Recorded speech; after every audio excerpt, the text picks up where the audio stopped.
Good evening, ladies and gentlemen. It's 6:01. We're going to start the meeting.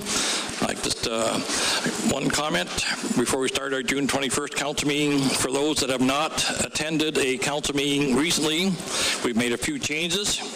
Since COVID, could everybody be quiet, please, so everybody can hear? So, since COVID, we started to record everything, and we now live stream our council meetings and discussion and any presentations to the general public. So it's the general public can tune in to our city's Facebook page and listen at any time. It'll be recorded tonight for sure. So I would ask everybody just to mind your language, please, in this council chambers. And because of fire code issues, we have limited the number of people in the building here. So that's the reason we're trying to limit the number of people, just to meet our fire code regulations.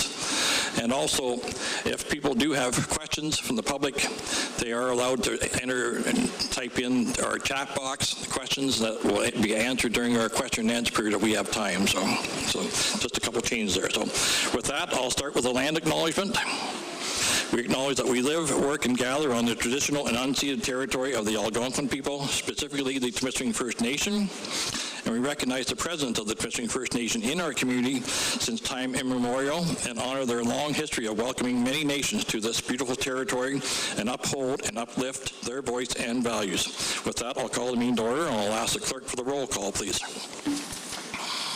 Thank you, Your Worship. All members are present with the exception of Councillor Mike MacArthur. Thank you very much. Item number 3 is review of revisions or deletions to the agenda. And due to a declared conflict of interest related to the animal control and pound services item in section 9, presentations, delegations regarding the animal control. Section 15, new business. Item E, administrative report CS 024-2022. And in section 16, the bylaws number 2022-111 will be discussed in successive order.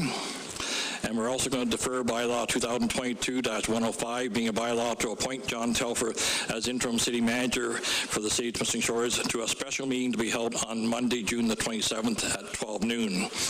And we're also going to defer the first question and answer period until after the presentation. So that's changes to the agenda. I've got a motion be it resolved the City Council approves the agenda as amended. Moved by Councillor Ferrier, second by Councillor Foley. Any comments? All in favor? That is carried. I'll ask the clerk for the disclosure of pecuniary interest in general nature. Thank you. Mayor Kidd declared a conflict of pecuniary interest related to Section 9, presentations, delegations, Item A, Item B, and Item C regarding animal control. Section 15, new business, Item E, administrative report, number CS 024-2022, animal control and pound services contract. And Section 16, bylaws, bylaw number 2022-111, being a bylaw to execute an agreement between the City of Temiskaming Shores and Kidcast Farms, Inc., Michael Kidd, owner-operator of South Temiskaming Animal Control Services, for the provision of animal control and pound services, as the son is a recommended bidder for the animal control and pound services in the City of Temiskaming Shores. Councillor LaFerrier has declared a conflict of pecuniary interest related to Section 15, new business, Item F, administrative report CS 025-2022, municipal insurance, and Section 16, bylaws, bylaw number 2022-112, being a bylaw to enter into an agreement with Marsh, brokered by MIS Insurance, Municipal Insurance Services Brokers Limited, for the provision of municipal insurance and risk management services for a period of July 1st, 2022 to June 30th, 2025, as his son is employed by Broker Link. Councillor Foley declared a conflict of pecuniary interest related to Section 19, closed session, Item B, regarding a discussion on inflationary concerns, as his father and sister are employees of the City of Temiskaming Shores. Thank you. Thank you very much. Item number 6 is review and adoption of the council minutes. And I've got a motion be it resolved the City Council approves the following minutes as printed. A, the regular meeting of council that was held on June the 7th, 2022, and B, the special meeting of council that was held on June the 14th, 2022. Can I move in a second for that motion? Councillor Jelly, second by Councillor Foley. Any comments or questions on those two sets of minutes? If not, all in favor? That is carried. There are no public meetings pursuant to the Planning Act, Municipal Act, or other statutes tonight. We've deferred the question and answer period for this point, and we're getting into the presentations. And I have declared my pecuniary interest related to delegations items A through C regarding animal control, Section 15, new business, item E, Administrative Report CS 024-2022, the animal control and pound services contract, and Section 16, the bylaws, bylaw 2022-111. Therefore, these items will be discussed in successive order, and I will not participate in discussion or vote on the subject matter. And in accordance with bylaw 2019-001, I'm going to call on Deputy Mayor Patricia Hewitt to chair this part of the meeting. So I will depart and let Councillor Hewitt take over the chair.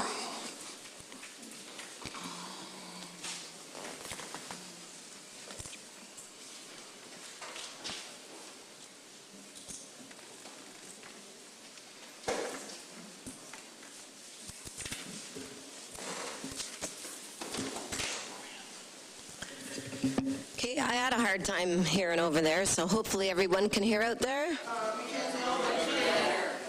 So what's going on here?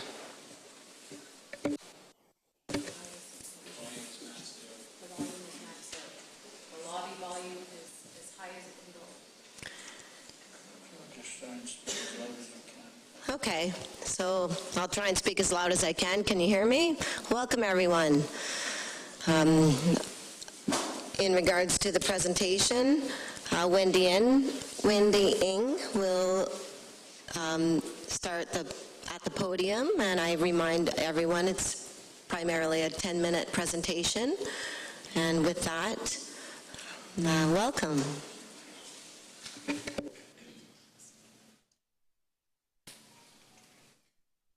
All right. Can you hear me okay there? I have a letter to read. I've presented for the council package. Pardon me? Oh, geez. Somebody help me. I have no IT ability. Perfect, thank you. I will speak loudly. Thanks, Mitch. All right, so I will read the letter just so I stay within time, but I also have one comment at the end that I'd just like to add as well. So good evening. I would like to take this just a minute to introduce myself for those that do not know me. My name is Dr. Wendy Ing. I am a small animal veterinarian who has worked in clinical practice in the area for over 20 years.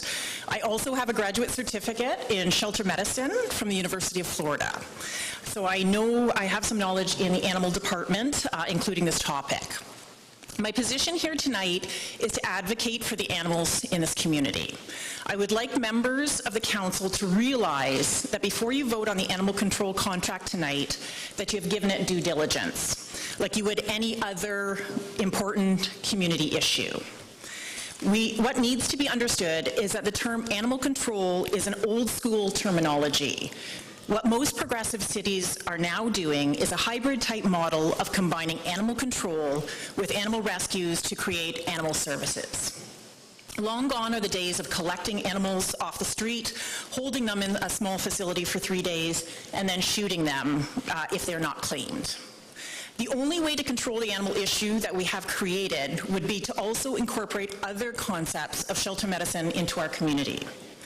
This includes not only the return to owner concept that we know of, but also other programs such as spay-neuter, transfer to partner facilities with more resources, and trap-neuter release programs for unowned or feral animals. By doing so, the animal numbers will decline more rapidly over time than just picking them off one by one. Also, during the trap-neuter release programs, the animals are often vaccinated for infectious diseases, including rabies. So these community cats will ultimately create a rabies barrier that will help to protect the health of the public. I realize that change takes time and resources, but I do want to make sure that every one of you properly represents myself, my coworkers, my family, and my friends. I would like a guarantee that if any of my furry family are lost, that they will not be destroyed after 3 days and will be returned home safely. I would like to see someone who is willing to participate in some of these shelter medicine ideas to better manage the animals in our area. This includes not destroying any treatable or healthy animal that comes through animal control. Whomever gets the contract needs to have budgeted for things such as veterinary bills for any injured animals coming into their care, or for humane euthanasia for those that are not so lucky. I feel that animal control has been an issue that has been swept under the rug for far too long. We need some transparency. Due to a number of hardworking people in this area, we are now just starting to make a positive impact in this long-standing issue. We need to ensure that we continue to move forward and not regress back to our old ways. As we gain new information on a better way to do things, we should evolve, whether that be better water quality standards or better building codes. So why are we not doing this with this particular municipal issue? Temiskaming Shores needs to look at this as an investment into bettering their future and not as an inconvenience every 3 years. We are not reinventing the wheel with these shelter medicine ideas. This information that I have previously discussed with some of you 3 years ago has been proven time and time again in other communities. I urge all of you to ensure that the individual who receives the contract has taken the time to think of these ideas and has incorporated them into their proposal. As representatives of this community, now that you are aware, I ask that you consider these concepts. At the very least, I want to know that there's a positive outcome for the animals that come through the Temiskaming Shores Animal Control. It is beyond our scope to think that we can change the Animals for Research Act created by OMAFRA, but those sitting on this council have the power to make some timely bylaw changes and a commitment to figuring out how we can provide at least some of these services to the animals and the taxpayers of this community. I am more than willing to share my knowledge and expertise in this area. Wouldn't you also want to be part of the solution to a progressive and compassionate community? I just would like to take one moment just to add one other thing. I had mentioned and talked quickly about the idea from OMAFRA, the Animals for Research Act. This document that we have here, that our animal control contract, has reference to the Animals for Research Act, which has been around for years. That document and that legislation is actually 32 years old. I am asking for some bylaw changes that will actually update some of this information, that we're not going on an animal control contract that has information from 32 years ago. One of the things, just for last quick second, I know my time is running out. For example, what stresses me out is when we look at permission or what could be done for euthanasia.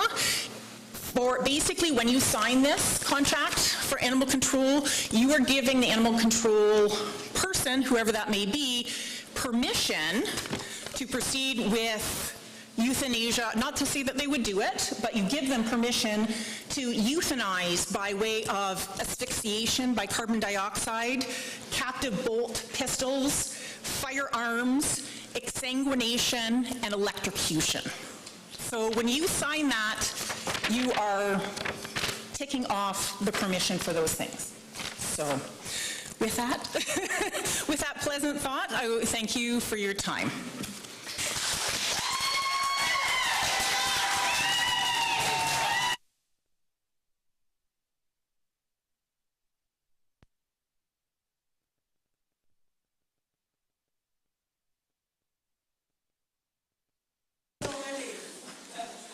Thank you very much. And my sincere apology, Dr. Wendy Ng, as I neglected to introduce you as my sincere apology because you earned that accreditation. And hopefully everyone can hear me. I know that they're having, with so many different individuals, it's difficult to hear. And so please, when you step up to the podium, please speak up. With that, we welcome Roxanne St. Germain for her presentation in regards to Animal First. Thank you. Thanks, Roxanne.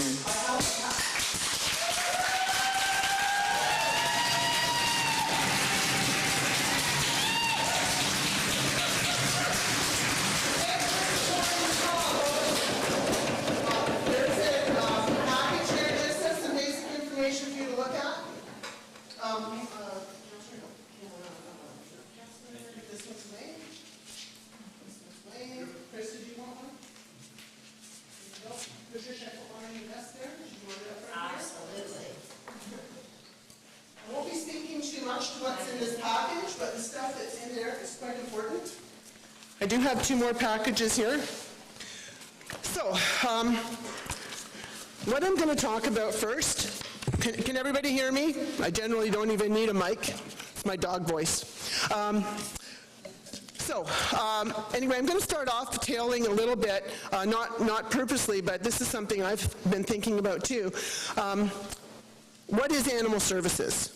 There seems to be great confusion in the perception by staff and council as to what animal service is and what I hear continually referred to as the rescue. It's all one entity. Animal First, Temiskaming Shores and Area is Animals First. They are one and the same. Animal Services has 3 pillars. The first is traditional animal control, which focuses really on people control. It's bylaw enforcement, ticketing, dog and cat licensing system, and this is what generally is focused on by staff and municipalities and stuff, especially here because we're not in the GTA, and we're just getting up to speed on some of the progression that's been made in this area. So they perceive animal control here to be more the traditional animal control, really rounding up animals, trying to get them off the street. This concept is outgrown and no longer serves communities well. Many communities have moved into the animal services model. North Bay Humane's a great example, and just about anybody down south. They have spay-neuter services, they do adoptions, they do rescue, they do all the animal control for the area. And there's a wide range of stuff. They do offer some medical care, surrendering, all that sort of thing. Traditional animal control has limited success in solving problems such as overpopulation and unknown cat issues. The second pillar is education, which involves informing the community of what they can and cannot do with their pets, and explaining bylaws, offering specific topic information, keeping them aware of what's happening in animal services, among many other things. This is where we can pick up the pace. So many people in our area have no idea that their cats are not allowed outside. They don't even believe there's a bylaw that says that. So we need to up the game a bit, whoever's doing this, and maybe some radio campaigns, maybe some newspaper stuff, events. We need to educate them on what they can and can't do with their animals. And the third pillar is animal population control. And this includes spay-neuter services, problem solving, root cause resolution, developing resources, partnerships, volunteers, fosters, adoption, etc. The tenets of no-kill are all within these 3 pillars and work together to form effective animal services. This is how Animals First Temiskaming Shores has operated for the last 3 years. This is how progressive animal services operate, and what has made a huge impact on the homeless animal that has been plaguing the communities in this area. This is what you have been paying for the present contract holder to provide. What the huge commitment of the team at Animals First has provided while hindered by the impact of COVID is nothing short of a miracle. Imagine what we can accomplish in the next 3 years with the foundation we've laid if we've given the contract. All the animals that have been adopted out, were sent to other rescues, would not be alive today if we were not doing this job. Killing is easy, no kill's the hard work. So just to give you a little rundown on that.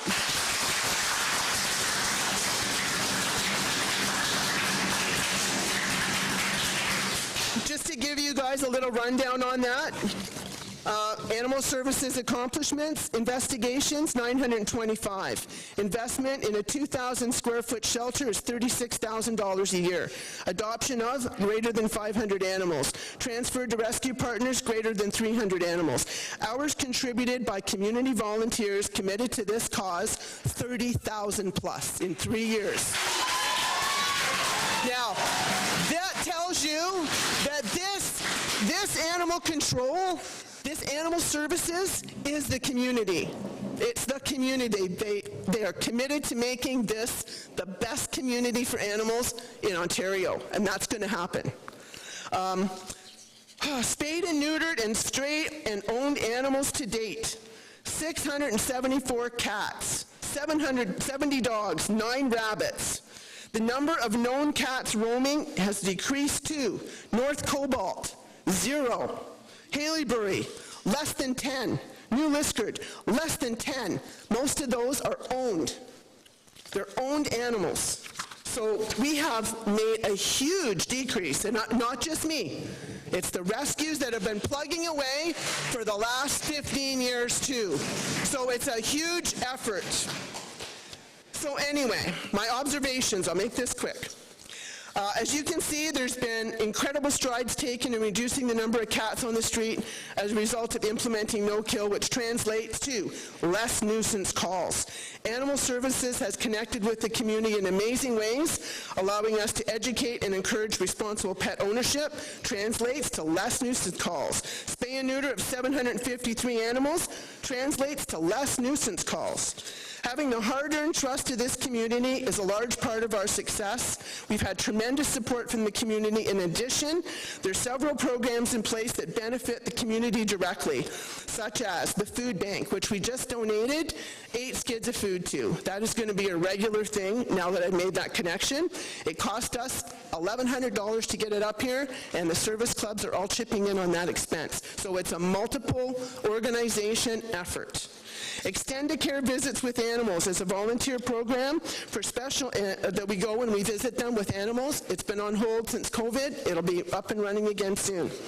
We have volunteer programs for special needs, challenged children, youth, adults, and seniors. The special ed class comes over from the school. We have people from community living, from the Literacy Council, from all walks of life, many seniors, many people that have really nowhere else to offer their services. They're being trained and experienced and competently performing animal control duties. I'm an excellent communicator. I have an excellent relationship with community, and having a certified 2,000 square foot fully equipped and staffed pound facility, it makes no sense as to why the City of Temiskaming Shores is considering a change in service providers, especially a 180-degree change, despite what has been promoted on paper. There are 7 people ready and rating with clear vulnerable sector checks to be sworn in to help cover the new areas, because they all live in those areas, as opposed to one person that, I don't know if he's hiring people or not. I've done this job for 3 years. I know what it takes. I know what it's going to cost to do. And being able to adjust a tender bid by $99,000 says either they had no idea what to expect cost-wise, I sure do, and they were pricing as high as they could. So why are we going backwards and removing no-kill from the contract? Why are we taking animals in care out of well-equipped, well-run, well-suitable space and receive a perfect pound inspection score, which you have a copy of? Why are we given this important responsibility, some with little and minimum shelter animal care and knowledge? The optics of the tender and process are seriously being questioned by the community, and I thank you for your time. It's really been appreciated, and if nothing else, I think that the Animal Service, the Animal First crew, Temiskaming Shores and Area Animal Services, has done an outstanding job, whether we get rehired or not. Thank you very much.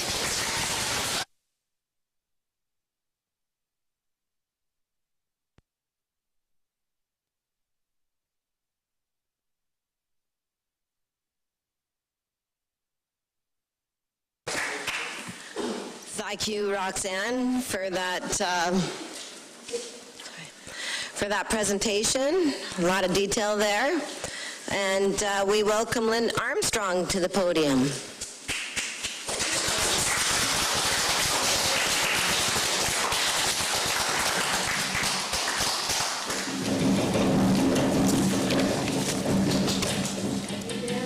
Hi there. I'm very soft-spoken, so I hope everybody can hear me. I'd like to thank you for this opportunity to speak this evening. I'm a counselor. I get very emotional with this stuff. I'm a counselor with Community Living. I work with individuals with developmental disabilities. I approached Roxanne from Animals First a year ago, asking if she was looking for volunteers. With the pandemic, it was very difficult times for everybody, and it had a severe impact on the individuals residing within community living. During this time, community-based activities for the individuals had been suspended due to COVID-19. When speaking with Roxanne from Animals First, she welcomed the individuals we support with enthusiasm and open arms. We discussed all the COVID-19 precautions and protocols, and we were both satisfied the individuals and volunteers were following the guidelines set out by the government and doing their part in protecting others. We have 4 individuals that attend the volunteer program regularly on a weekly basis, each person looking forward to their weekly visit with the animals, and they are very proud to be called members of the Animals First team.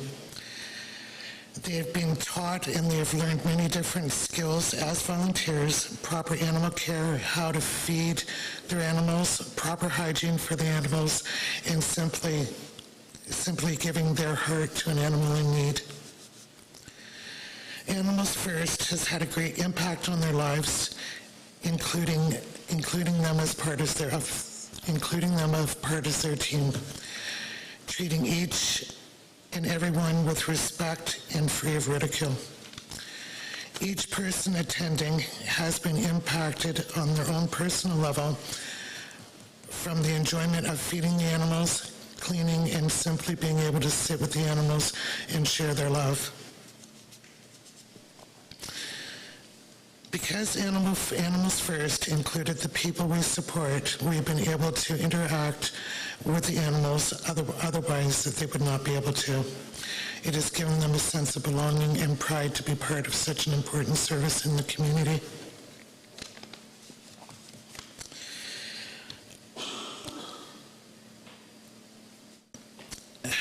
I have been present with the individuals who are volunteering with Animals First, and I have witnessed a team of dedicated individuals dedicated to the health and safety of each animal in the shelter. I have witnessed countless hours of rehabilitation of sick, injured, scared, abandoned, and feral animals to the point of being safely rehomed to loving families. Animals First, Roxanne and the team have saved the lives of many poor animals, and they are an asset to the Temiskaming shores and area. They have made it possible for families who cannot afford veterinary service to have their animals cared for, fixed, and neutered, allowing them to be responsible pet owners. It would be a disservice to the community on many levels if we lose Animals First, Roxanne, and this caring team.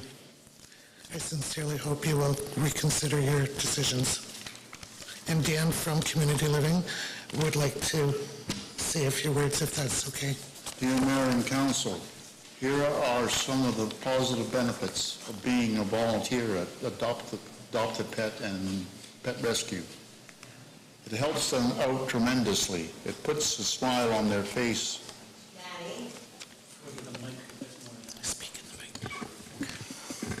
I apologize. Let me start again. Dear Mayor and Council, okay? You're good. You're doing great. Okay, dear Mayor and Council, here are some of the positive benefits of being a volunteer at Adopt a Pet and Pet Rescue. It helps them out tremendously. It puts a smile on their face, for it makes their day and does your heart good. It's a win-win situation for everyone concerned. It's like a light lighting a candle in a darkened room, and being friendly, a friendly woof woof or meow meow. If you take this away, you're doing a disservice rather than enhancing the service. There benefits the good of the community. It benefits the good of the community, being its community in itself. Myself, Dan Levine, Pet Rescue volunteer. Thank you. Thank you.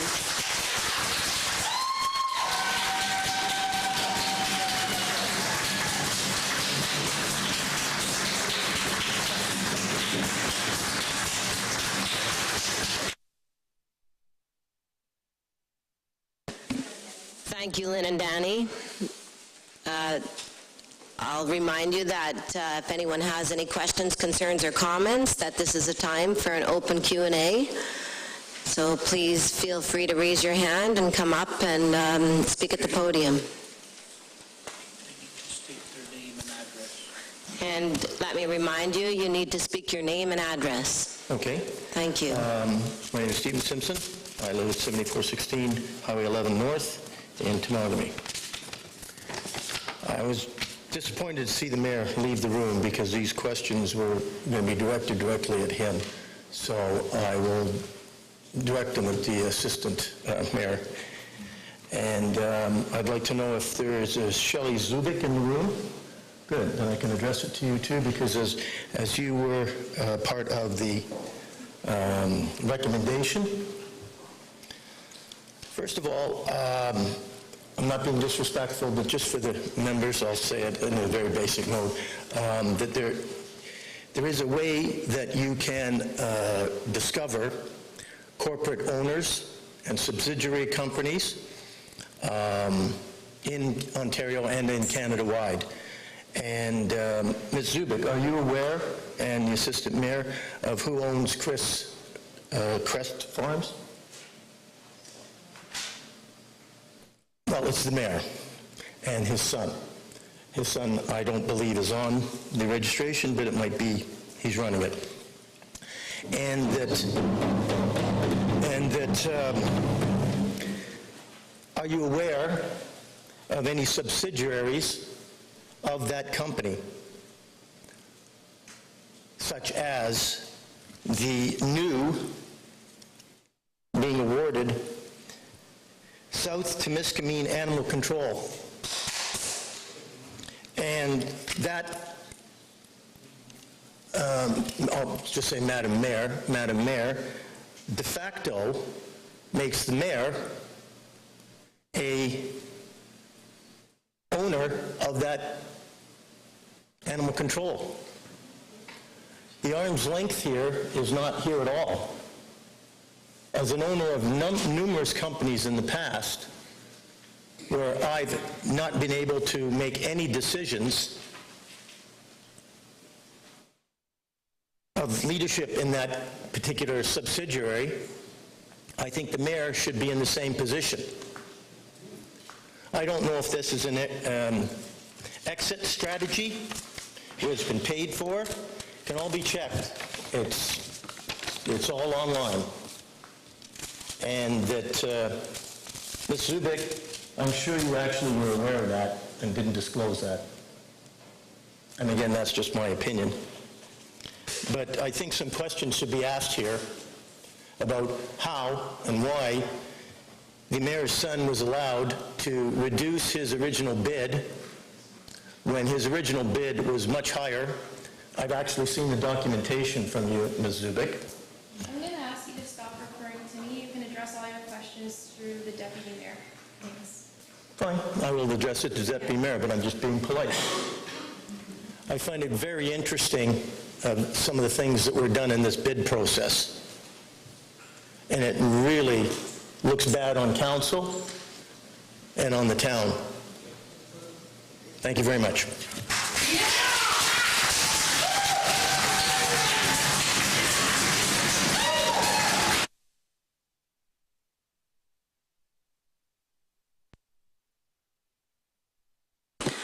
Yes, thank you for your questions. Some of those answers I can't answer myself, and I appreciate your concern, and I apologize because I didn't get your first name. I got that you're Stephen. And so that would be something that you may want to address further. I don't have those questions. Thank you. I don't have those answers, sorry. Yes, Hi, Council. My name is Cindy Howard. I live in New Liskeard. This is my first council meeting. I've only recently moved to the area, so Dr. Ng can be my teacher at school. I saw the mayor earlier in this meeting. Should he not be here, and where is he? These questions seem to be, and I'd just like to get, the entire story, and it seems to me that his presence here is very important. Hi, can appreciate your concern, he's declared a conflict of interest. Well, that's good, but should he not be here to answer the questions that are being put forward? No, so when a council member declares a conflict of interest, they have to remove themselves from the discussion. They have declared that conflict. They can't be engaged in the decision-making process, and the presentations here tonight are part of that decision-making process. So we have 3 presentations. So that's why the mayor wasn't here during those presentations. The presenters are asking council to look at an alternative than what's being recommended, and the mayor has declared his conflict of interest during the process. Had he declared that initially when this all started? He declared that conflict of interest prior to the RFP being released. So when the request for proposal was being released, it was brought to a council meeting, and council adopted the process for releasing the request for proposal. I believe the mayor at that time had declared his conflict of interest because his son I believe he had indicated his son was going to submit a bid on that.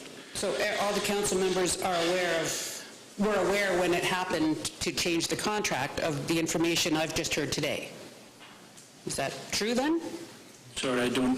That all the councilors were already aware? I'm just hearing this information for the first time. You guys knew about it when you went to accept a different contract? The request for proposal goes out to the public, right? Yeah. So you, as members of the council, would have, that would have been part of the council package agenda. Okay, so everyone was aware of the conflict, is my question. Okay, thank you.